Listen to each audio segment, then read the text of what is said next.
Hi there, Leo! Welcome dito sa channel, new subscribers. My name is Yan. Tuloy po kayo at sa ating mga returning tambayers. Thank you sa inyong walang sawang pagtambay. And kung hindi niyo pa knows, meron pa po tayong other channel. Link is down below sa ating description box.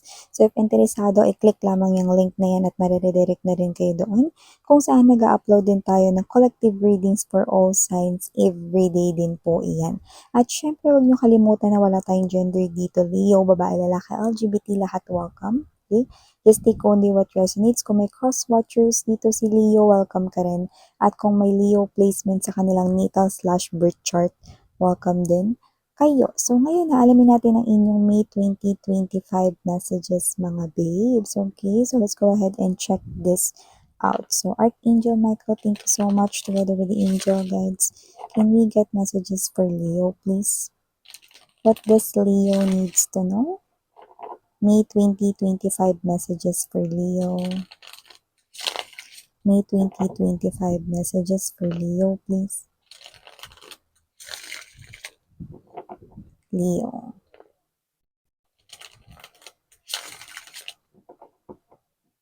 Leo. Okay, so let's go ahead, Leo, and check these messages here for you guys. So meron kayong energy ng Four of Coins. Nandito din, Emperor energy.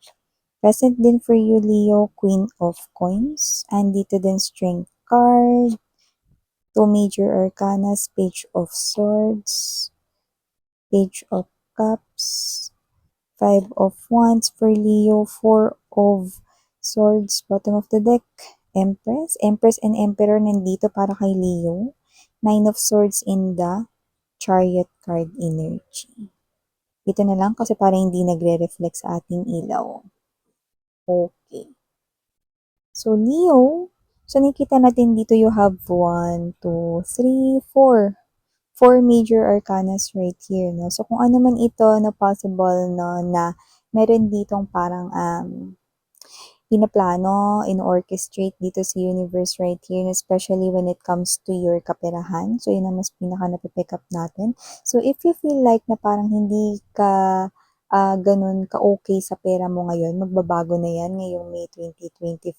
So, do not expect na biglang ragasaya na pagbabago. Sinabi ni Miss yan, may changes daw, ganito, ganyan sa pera ko. Pero, yun nga mga babes, no, hindi yan agad as in bulusok, no, ng changes sa inyong pera. Pero, may pagbabago at mafe-feel mo yan, no? So, magsisimula yan ngayong May 2025 na ma-feel mo, may mga opportunities, pero yung makikita mo yung as in, talagang paganda yung pera mo, no? Negosyo man yan, may small business ka man, entrepreneur ka man, or you're working here in a company, makikita mo yung mga opportunities, no? At mas mararamdaman mo yung sinasabi ko, no? Bago rito, as in gumitna or lumampas sa kalagitnaan ng 2025. Yan, no? Pero, yung mga opportunities, no, isa-isa na rito magpapasukan, hindi man sunod-sunod, pero may mga mag-uumpisa na rito, no, na mga situations upang lumago, no, itong iyong abundance energy, no. So, may yan magsa-start. Okay, very good, no. So, nakita rin tayo ng energy dito, ha, na posibleng yung iba sa inyo kung kayo ay may partner na ngayon, boyfriend, girlfriend, no, or meron na kayong family, especially kung may family na kayo, nakita ko rito na mas gaganda pa, no, ang inyo ritong samahan. Yung iba kasi parang nasa ano pa lang, no, nasa sinapupunan pa lang ang inyo rito, no, na magiging anak. Wala pa yung as in lumalabas ito, no, or hindi pa to pinapanganak, no, pero once na mangyari yun, no, nakikita ko rito na mas lalo kang mamahalin ng iyong partner. May nakikita tayong ganyan. And for those naman no, nag-expect dito ng pregnancy, possible na makareceive ng good news about fertility ngayong May 2025. Kaya naman kung sino man yan mga babes, no, congratulations in advance. Dahil nakita ko dito na talagang wini-waitings nyo na yan ng iyong partner, no? Pero kung kayo ay mag-boyfriend, girlfriend pa lang dito, no, and you really want that person to be a part of your life permanently, no? Pero hindi mo alam kung siya ba talaga ang bigay sa inyo ng langit, pero hoping kayo sana siya na nga.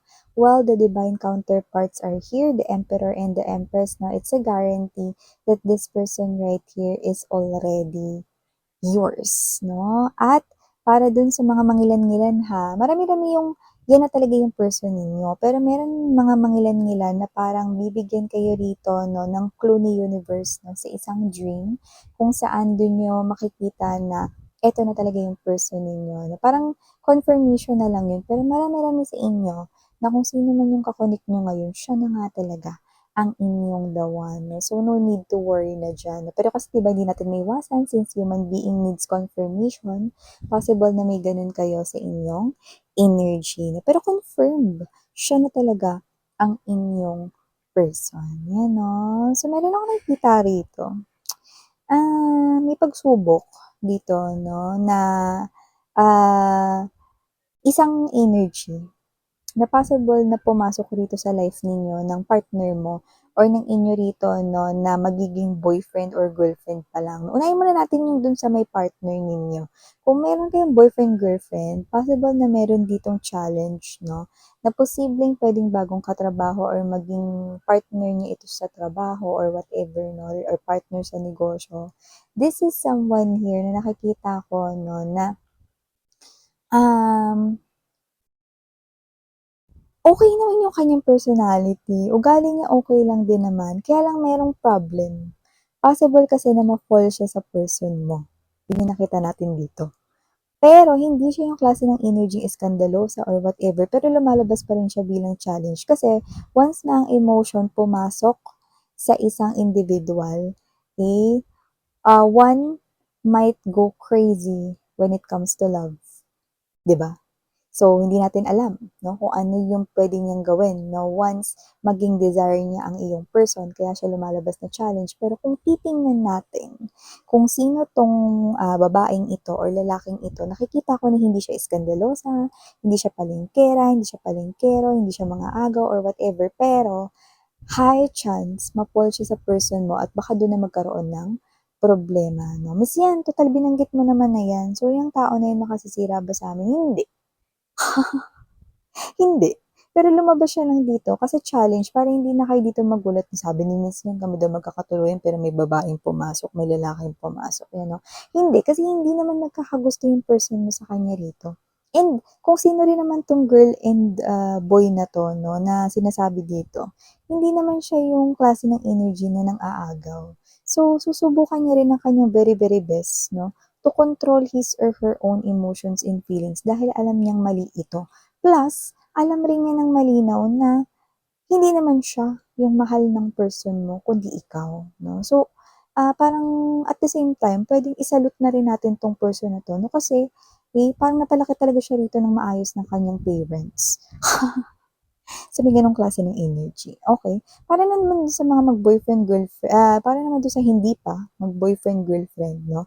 At may nanliligaw sa inyo, ligawan stage kayo rito, no? Etong sinasabi natin dito na isang papasok sa inyo ritong koneksyon, no? Kahit hindi pa kayo officialing kayo or ligawan pa lang kayo, no? Is none other than his or her person na may gusto sa kanya. Yan, no? Or pwedeng, I mean, kaya ako sinabi kasi yung his or her person, hindi ko ibig sabihin na ano yun karelasyon niya yun, no?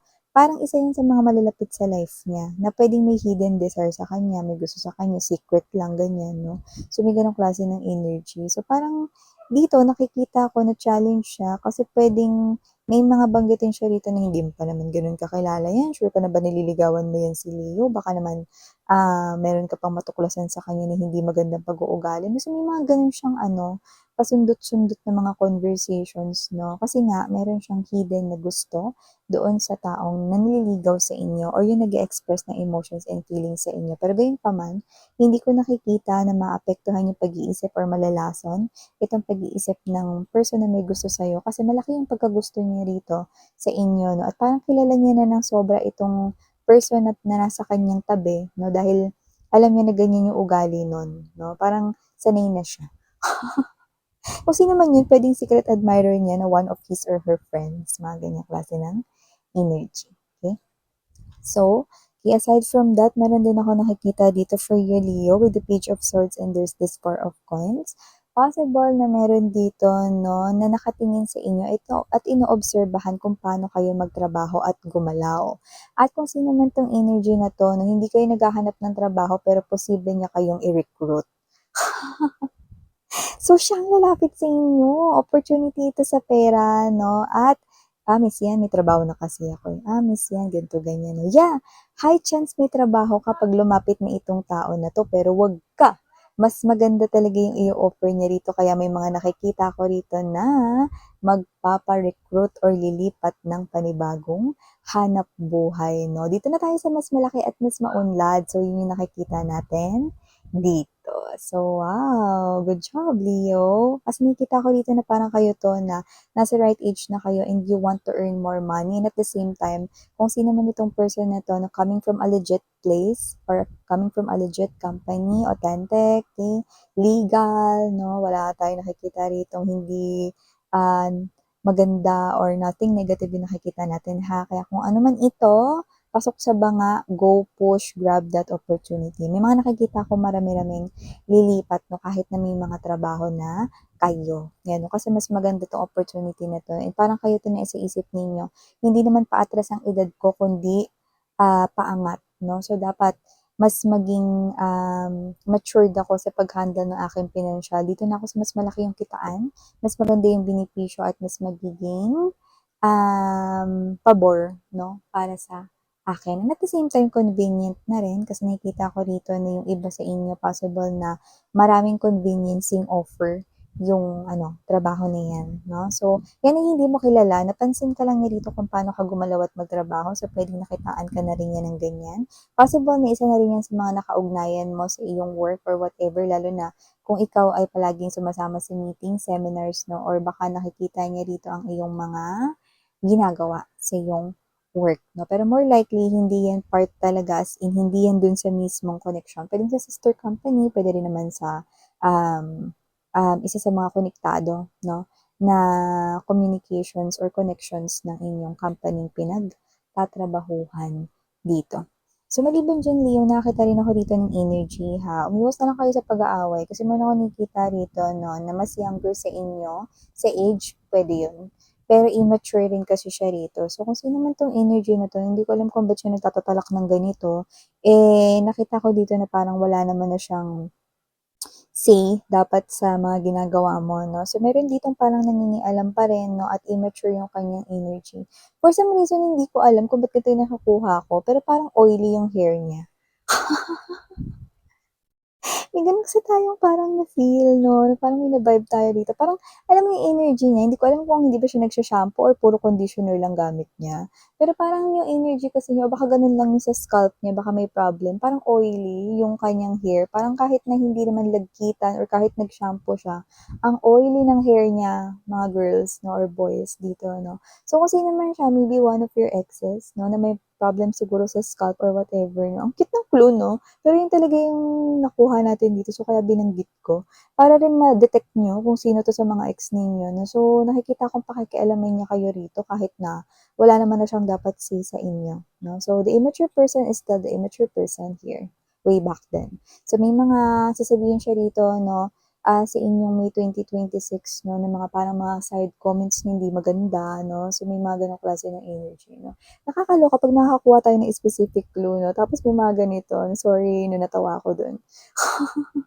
Alam ko kasi yung itsura nung oily yung hair 'no, so yan, kaya binigyan ko kayo rito ng clue. Iba kasi yung shiny sa oily mga babes 'no, so yan. And puwede ring pawisin siya, puwede rin pong gano'n mga babes 'no. So last but not the least message right here 'no, meron din ako nakikita rito na possible na kayo ay magkaroon ng mga sleepless nights, pero hindi dahil mga problema yung iisipin ninyo 'no, kundi hindi niyo alam kung bakit kayo magkakaroon ng sleepless nights, Leo 'no. Pero buti na lang pinakita sa'tin dito kung bakit. Meron kasi ditong energy mga babes 'no, kung saan possible na meron ka ritong mga changes na paparating kung saan maaaring mahirapan kang i-handle ito dahil mga pagbabago ito na maaaring maging biglaan. Pero binibigyan ka rito 'no ng parang paunang paramdam si universe dito 'no, kaya ka gising ng ganyan 'no, dahil parang nararamdaman mo na itong mga pagbabago na ito bago pa ito mangyari. Huwag mag-alala because nandito ang Chariot at Empress energy, strength card na rin, dahil nakikita ko that you are well guided and being protected, no? And you are really meant to step into this type of changes. So, hayaan mo lang dahil kung ano itong mga pagbabago na to ay talaga namang magiging kapaki-pakinabang sa iyo. So, ito yung mga messages right here for you, Leo. Thank you so much for giving me this opportunity to tell this to you guys. And again, I'm your Yana on me for the girls and Yana Nuna for the boys. Sarang hiyalap, right? Ayun.